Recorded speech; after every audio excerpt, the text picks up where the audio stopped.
Hello everyone, my name is Raj Kumar Netham. I study in class MSc first semester, Department of Zoology. I starting my seminar. My seminar topic is pattern of feeding and digestion in invertebrate. तो हम सबसे पहले देख लेते हैं synopsis, introduction, definition, type of nutrition, autotrophic nutrition, heterotrophic nutrition, process of nutrition, feeding in invertebrate, liquid feeding, macrophagous, macrophagous, digestion invertebrate, type of digestion, intracellular digestion, extracellular digestion, feeding and digestion in different phylum, conclusion, difference. तो हम सबसे पहले देख लेते हैं introduction. Feeding means taking food. Digestion, food is hydrolysis with the help और of enzymes called enzymes. और इसको हम दूसरे प्रकार से कह सकते हैं feeding in investigation in an action by which food is taken inside the body.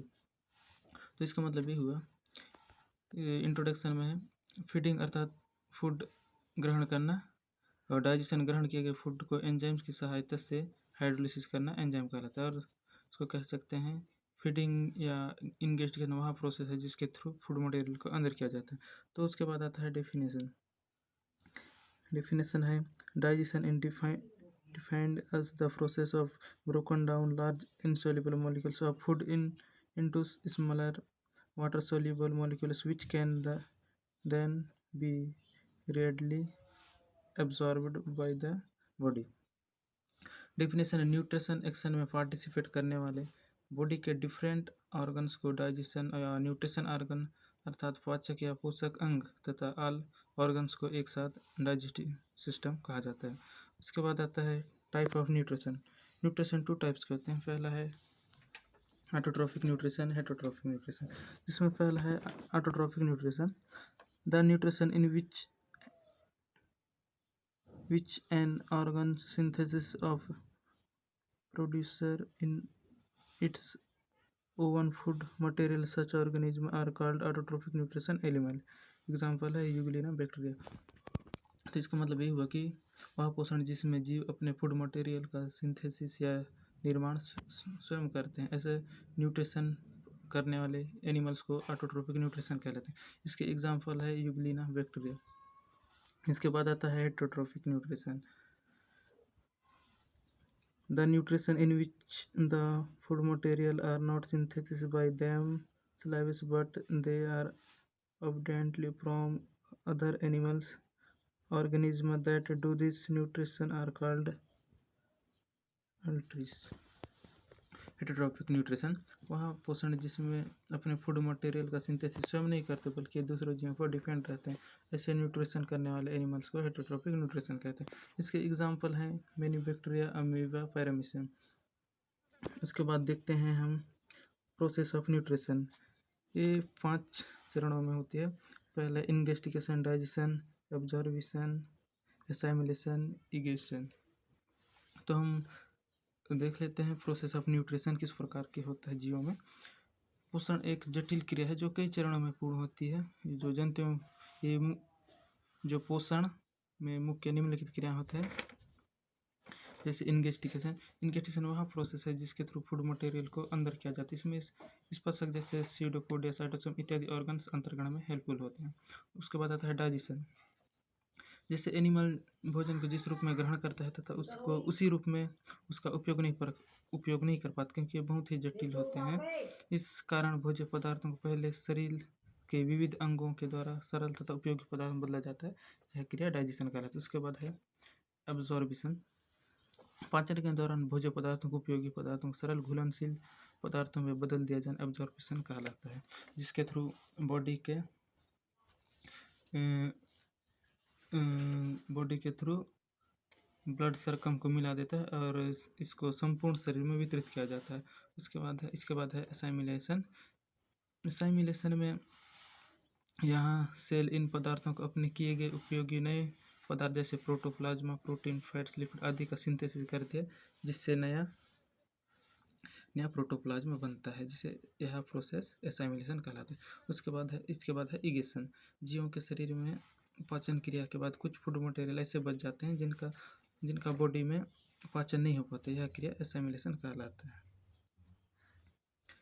उसके बाद है feeding invertebrate.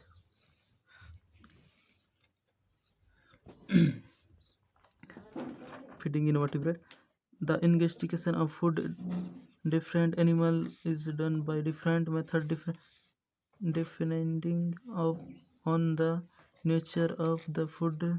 This method is as follow। का मतलब ये है कि विभिन्न जंतुओं में भोजन का अंतर्ग्रहण भोजन की नेचर के आधार पर अलग अलग विधियों द्वारा होता है। यह विधि निम्नलिखित है। जैसे फर्स्ट है लिक्विड फीडिंग, माइक्रोफेगस, मैक्रोफेगस। तो लिक्विड सबसे पहले हम देख लेते हैं लिक्विड फीडिंग। लिक्विड फीडिंग में क्या होता है कि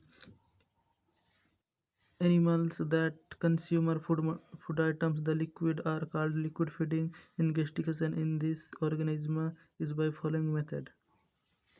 वे जंतु जो अपना भोज्य फूड मटेरियल को लिक्विड के रूप में एक्सेप्ट करते हैं उन्हें लिक्विड फीडिंग कहते हैं। इन जीवों में इन्वेस्टिगेशन निम्नलिखित मेथड द्वारा होता है, जिसमें पहला है ऑस्मोसिस, पिनोसाइटोसिस, ब्लड सकिंग। तो हम सबसे पहले देखते हैं ऑस्मोसिस। ऑस्मोसिस में अधिकांश सूक्ष्मजीव सब endoparasite animal liquid food material endo osmosis के थ्रू करते हैं, ठीक है। और उसके सेकंड है फिनोसाइटोसिस। यह वह प्रोसेस है जिसके द्वारा यूनिसेल्युलर एनिमल समपोषी जीव लिक्विड पदार्थों का अंतर्ग्रहण करते हैं। इस क्रिया में जीवों के शरीर की सतह पर आशय बनता है जिसे द्रव पदार्थ पर आ जाते हैं। यह आशय पृथक होकर प्रोटोप्लाज्मा में आ जाता है, इसे फिनोसोम कहते हैं, ठीक है। प्रोटोप्लाज्मा या लाइसोसोम इसे ग्रहण कर पचा देता है। उसके बाद देखते हैं हम ब्लड सकिंग। ब्लड सकिंग वह प्रोसेस है जिसमें कोई जीव किसी दूसरे जीव पर रहकर जो ब्लड का सकिंग कर अपना न्यूट्रिशन प्राप्त करता है।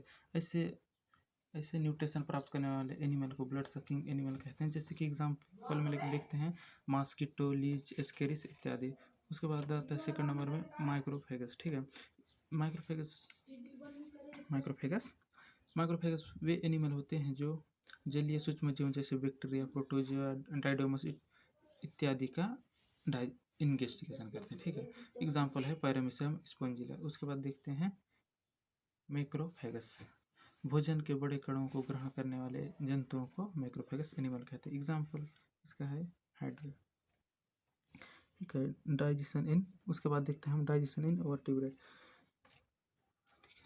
इसका मतलब डाइजेशन इन वर्टिब्रेट, भोजन के बड़े अणुओं को पहले सरल इकाइयों में तोड़ दिया जाता है, जैसे monosaccharide, amino acid, fatty acid and glycerol से polysaccharide, protein and fatty acid क्रमशः अवशोषित हो जाते हैं, या तो शरीर में कलेक्ट होते हैं या एंजाइम प्रदान के लिए मेटाबॉलिक होते हैं। तो इसमें अब इसके बाद देखते हैं टाइप ऑफ डाइजेशन के प्रकार। इसके दो प्रकार होते हैं, intracellular digestion, extracellular digestion. अब फर्स्ट में देख लेते हैं intracellular digestion. The digestion that occurs inside the is called intracellular digestion. Example amoeba, spongilla, paramecium. तो इंट्रासेल्युलर डाइजेशन का मतलब ये हो कि ऐसा डाइजेशन करने जो सेल के अंदर कंप्लीट होता है इंट्रासेल्युलर डाइजेशन कहलाता है। एग्जाम्पल है अमोबिया, स्पोंजिला, पैरामीशियम इत्यादि। और उसके बाद आता है एक्स्ट्रा सेल्युलर डाइजेशन। यह मल्टीसेल्युलर एनिमल्स में होता है। इसमें भोज्य पदार्थों का पाचन सेल के बाहर होता है। यह क्रिया एलिमेंट्री कैनाल में होता है, ठीक है। यह एक्स्ट्रा सेल्युलर डाइजेशन कहलाता है। एग्जाम्पल हाइड्रेला और सिया अमोइया। इसके बाद हम देखते हैं pattern of feeding in different invertebrate phylum, ठीक है। तो टोटल 9 फाइलम होते हैं। इसमें सभी एनिमल्स में अलग अलग डिफरेंट प्रकार के डाइजेशन होता है। जैसे सबसे पहले हम देख लेते हैं प्रोटोजोआ में एग्जाम्पल हम लेते हैं पैरामीशियम का, ठीक है। तो जो पैरामीशियम में है उसका फीडिंग और डाइजेशन अलग अलग प्रकार का होता है। जैसे जैसे feeding and digestion in paramecium, जिस स्थान पर पैरामीशियम अधिक भोजन मिलता है, पैरामीशियम उसी स्थान पर तैरकर पहुंच जाता है। ठीक है, अब देखते हैं डाइजेशन इन पैरामीशियम में डाइजेशन किस प्रकार होता है। प्रत्येक फूड वैक्यूल के अंदर भोज्य कणों को चारों ओर एक जल की पतली परत पाई जाती है। ठीक है, भोजन के बचे हुए उत्पाद glycogen and fat globules cytoplasm में विसर्जित हो जाते हैं। ठीक है, पैरामीशियम में इंडोप्लाज्मा की तीव्र एवं अनियमित गति नहीं पाई जाती, बल्कि इंडोप्लाज्म अंतर्द्रव्य में मध्यम रेगुलर रूप से फूड मटेरियल वैक्यूल एक निश्चित मार्ग से होकर शरीर के चारों ओर चक्कर लगाती है। ठीक है, इसके बाद देखते हैं हम सेकंड फाइलम है फोरिफेरा। तो फोरिफेरा में हम इसका एग्जाम्पल साइकन का लेते हैं। ठीक है, तो अब हम इसका देखते हैं फीडिंग फूड इन हाइड्रा का अमोइबा का स्टोमच एंड गैस्ट्रिक फैचेस में भोजन का पाचन होता है। इन दोनों की ग्रंथि कोशिका में एक्स्ट्रा सेल्यूलर डाइजेशन के लिए एक्स्ट्रा सेल्यूलर डाइजेशन होता है। ठीक है, ये एंजाइम्स भोजन को प्रोटीन, फैट्स, कार्बोहाइड्रेट और यहाँ तक कि काइटिन को भी डाइजेशन कर देते हैं। अधिकांश रूप से भोजन केनाल सिस्टम में के अंदर होता है। ठीक है, उसके बाद देख लेते हैं हम डाइजेशन इन सिलेंट्रेटा। ठीक है, सिलेंट्रेटा में हम हाइड्रा का देखते हैं। ठीक है, तो सिलेंट्रेटा में अब देखते हैं कि इसमें किस प्रकार होता है। सिलेंट्रेटा फीडिंग इन, इसमें बकल कैविटी के सिलियरी निस्पंदन सिलेक्ट किए गए फूड मटेरियल को मुख के ग्रसनी में भेजता है। अब यह भोजन धीरे धीरे ग्रसनली की नमी एक आशय में इकट्ठा होने लगता है, जिसके बाद फूड वैक्यूल को बनाकर पृथक हो जाता है। ठीक है,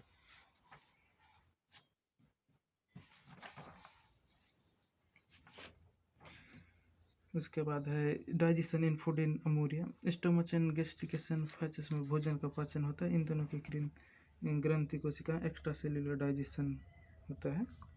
अब हम देखते हैं ये भी हो गया। अब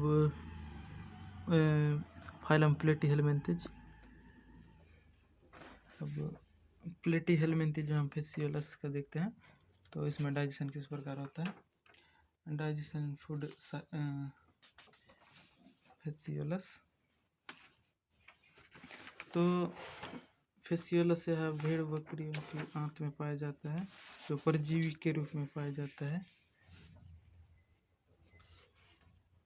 तो यह लीवर फ्लूक होता है और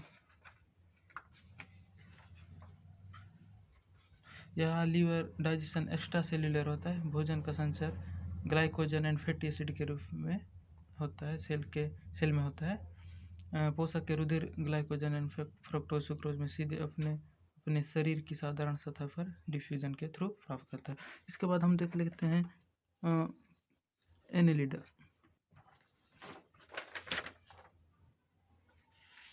एनेलिडा में हम इसका एग्जाम्पल देख लेते हैं नेरिस का। ठीक है, digestion in food of Nereis में किस प्रकार होता है। ठीक है, तो इजोफेगस ग्लैंड तथा स्टोमच इंटेस्टाइन की एपिथेलियम स्टेज की ग्लैंड सेल द्वारा पाचक एंजाइम का सिक्रेशन होता है। ठीक है, नेरिस में डाइजेशन सिस्टम एक्स्ट्रा सेल्यूलर होता है, जो पहले अम्लीय तथा बाद में क्षारीय माध्यम में होता है। ठीक है, इसके बाद हम देख लेते हैं आर्थ्रोपोडा। आर्थ्रोपोडा का एग्जाम्पल हम फाइलेमन का लेते हैं। तो डाइजेशन ऑफ फूड इन फाइलेमन में किस प्रकार होता है। ठीक है, भोजन का पाचन कार्डियक स्टोमच से स्टार्ट होता है। हिपोटोपेनक्रियास द्वारा सिक्रेशन पाचक रस हिपोथेरोपेनक्रिया डक्ट द्वारा पाइलोरिक स्टोमच में पहुंचता है, जहां से यह कार्डियक स्पेस में आकर फूड मिल जाता है, ठीक है। स्टमच की दीवार कुछ संकुचन क्रमानुकुंचन से फूड के रूप में पीसा जाता है, ठीक है। इसके बाद हम एग्जाम्पल देखते हैं मोलस्क का। तो मोलस्क में हम पाइला का एग्जाम्पल लेते हैं। तो इसमें अब हम देखते हैं कि digestion of food in phylum में किस प्रकार होता है, ठीक है। तो इसमें लार ग्रंथियों द्वारा स्त्रावित लार मुख गुहा में आकर भोजन के रूप में मिल जाते हैं। और उसके बाद होता है लार में स्टार्च को शुगर में बदल देने के लिए कार्बोहाइड्रेट नामक एंजाइम प्रेजेंट होता है, ठीक है। तो पाचक ग्लैंड एवं आंत पचे हुए भोजन का अवशोषण करते हैं, ठीक है। तो इसके बाद हम देखते हैं इकाइनोडर्मेटा। इसमें हम इकाइनोडर्मेटा में स्टारफिश का एग्जाम्पल लेते हैं। तब हम देखते हैं कि digestion of food in starfish में किस प्रकार होता है। तारा पहले तो स्टारफिश पकड़े हुए शिकार के ऊपर जब यह अपने कार्डियक अमाशय के ऊपर से पलट कर निकल जाती है तो यह साथ ही यह अपने अमाशय तथा पाइलोरिक शिकार द्वारा इस तरह पाचक एंजाइम को भी शिकार के ऊपर डाल देते हैं, ठीक है। तो इसके बाद है इस प्रकार स्टारफिश में फूड का अधिकांश डाइजेशन बॉडी के बाहर होता है, या इसको हम कह सकते हैं एक्स्ट्रा सेल्यूलर डाइजेशन टाइप्स का होता है, ठीक है। अब उसके बाद हम देखते हैं लास्ट है फाइलम ऑफ हेमिकार्डेटा। तो हेमिकार्डेटा का एग्जांपल हम बोलेनोग्लासेस का लेते हैं। तो अब हम देखते हैं कि बोलेनोग्लासेस में डाइजेशन ऑफ फूड इन बोलेनोग्लासेस में किस प्रकार होता है। यह आहार नाल में उपस्थित सीले आहार नाल के अंदर भोजन की गति को देकर लगातार पीछे बढ़ाते हैं। और इसके बाद होता है इसमें ग्रसनी के निचले पाचक भागों से होकर बढ़ता है, उसे ग्रंथि को पाचक एंजाइम द्वारा सिक्रेशन करते हैं, ठीक है। आगे ग्रसनली तथा आंत के यकृत भाग की ग्रंथि सेल्स भी पाचक एंजाइम्स का स्त्राव करके भोजन में डाल देते हैं और पाचन क्रिया को पूरा करते हैं। उसके बाद हम देख लेते हैं कंक्लूजन, ठीक है। तो कंक्लूजन में क्या होता है, in all the invertebrate animals sex development resulted in the development of lower to higher animals to so that their digestion system was also found in different ways, ठीक है। तो सभी इनवर्टिब्रेट एनिमल्स में सेक का विकास परिणाम स्वरूप लोअर से higher animals का इवोल्यूशन हुआ, ठीक है, जिससे इसके डाइजेशन सिस्टम भी डिफरेंट प्रकार के होते हैं, ठीक है। तो उसके बाद है अगला पॉइंट टीचिंग में हम देख लेते हैं विकासिक क्रम में सभी इनवर्टिब्रेट एनिमल में फीडिंग एंड डाइजेशन भिन्न भिन्न टाइप्स का पाए जाते हैं। सभी जीवों में अलग अलग डिफरेंट टाइप के डाइजेशन सिस्टम पाया जाता है, ठीक है। तो हम लास्ट पॉइंट देख लेते हैं रेफरेंस, ठीक है, कि किस बुक से लिया गया है ये। तो the text book of invertebrate zoology, इसके राइटर हैं RL कोटफल, ठीक है। तो सेकंड है इनवर्टिब्रेट एनिमल किंगडम है, इसके बाई LH हैमन है, ठीक है। तो इस प्रकार हमारा पूरा pattern of feeding and digestion invertebrate complete होता है। तो थैंक यू सो मच।